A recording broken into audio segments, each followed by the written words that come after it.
Bonjour mes amis, et bienvenue dans cette aventure extraordinaire. Aujourd'hui, nous allons découvrir une histoire captivante d'un tigre courageux qui s'est retrouvé piégé dans un trou profond de la forêt. Mais la véritable surprise vient d'un rusé renard, prêt à tout pour porter secours le tigre en détresse. Installez-vous confortablement et laissez-vous emporter par ce récit plein de suspense, d'amitié et de courage. Et c'est parti.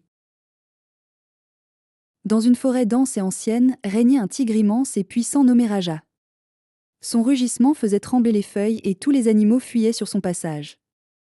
Il était le maître incontesté de la jungle. Un jour, alors qu'il chassait, Raja tomba dans un piège profond creusé par des chasseurs. Malgré sa force, les parois étaient trop glissantes et trop hautes. Il rugit de colère et d'impuissance. Peu après, un petit renard rusé nommé Goupil passait par là. Entendant les grognements, il s'approcha prudemment du trou et vit le colossal tigre prisonnier. Quelle chance! Le tyran de la forêt est coincé? Petit renard.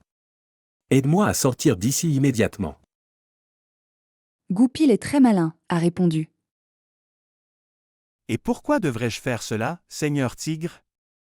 Pour que tu me manges dès que tu seras libre? Le tigre dit avec une lueur de faim dans ses yeux, trahissait ses vraies intentions.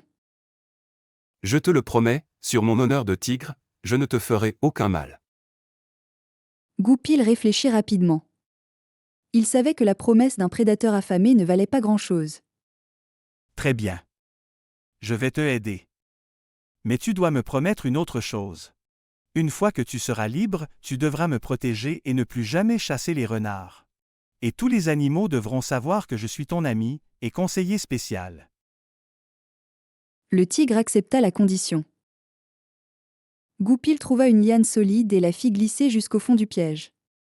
Raja, de toute sa force, put enfin remonter et se retrouva libre, immense et reconnaissant. Mais aussi affamé. À peine sorti, il s'étira et regarda le petit renard avec un air menaçant. Merci petit renard. Maintenant, tu vas faire un excellent repas pour me calmer les nerfs. Une promesse à un renard n'est qu'un souffle de vent. Goupil ne recula pas. Il se redressa et dit d'une voix forte et claire. Ce serait une très, très grave erreur, au grand Raja. Tu as peut-être oublié notre accord déjà?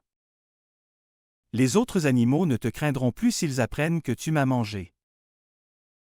Moi, ton libérateur, et ton conseiller spécial. Ils diront que le grand tigre est un parjure. Et un menteur. Ta puissance ne sera plus fondée sur le respect, mais sur la peur seule. Et la peur, un jour, se transforme en révolte. Le tigre s'arrêta net, surpris par tant d'audace et de sagesse. Les paroles du renard résonnaient juste. Manger Goupil serait facile, mais cela saperait son autorité. De plus, je te conseillerai pour éviter les pièges des chasseurs à l'avenir. Mon esprit est bien plus utile à tes côtés que dans ton estomac. Le tigre, impressionné par l'intelligence et le courage du renard, inclina finalement la tête. Tu as raison petit Goupil. Tu n'es pas un repas, tu es un allié précieux. À partir de ce jour, tu seras mon conseiller et aucun tigre ni aucun autre animal ne te fera de mal. Merci du fond du cœur à tous ceux qui ont regardé ma vidéo et partagé ce moment d'aventure avec le petit renard et le tigre. Votre soutien, vos commentaires et votre fidélité me donnent envie de créer encore plus d'histoires magiques pour vous. N'hésitez pas à liker, commenter et partager, et surtout, abonnez-vous pour ne rater aucune nouvelle aventure. À très bientôt pour de nouveaux récits pleins d'amitié et de courage.